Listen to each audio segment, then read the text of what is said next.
Good evening. I am Taylor Jones, a second-year chemistry and sociology joint major at Fisk University. In addition, I currently serve as a student health ambassador with the HBCU Wellness Project. This year, I decided to focus on the importance of preconception health as it relates to congenital syphilis and the subsequent risk of infant mortality here in Tennessee.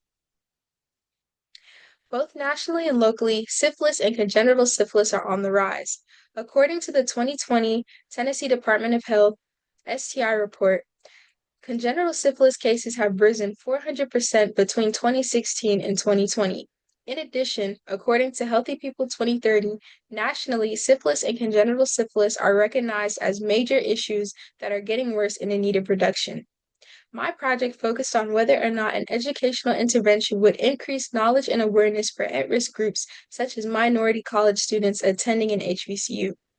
My hypothesis was that participants would not only show an increased knowledge of the issue, but a greater awareness of their resources and possible preventative behaviors. To conduct my research, I held a virtual intervention facilitated by two public health officials from the Tennessee Department of Health. A Likert-style pre- and post-tests were administered to assess changes in knowledge. Analysis was based on the changes in positive responses from the pre versus post-test.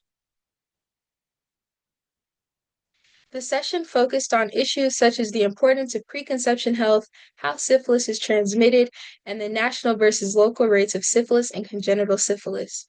For innovation, social media was used to recruit participants, and engagement strategies such as digital learning tools, along with polling questions from the speaker, helped to gauge participant knowledge and familiarity. As stated previously, data analysis was based on the positive responses from the pre versus post test. This revealed significant jumps in knowledge of syphilis prevalence, local resources, and a greater understanding of congenital syphilis and the risk of infant mortality. Average responses also jumped from slightly neutral to overall positive.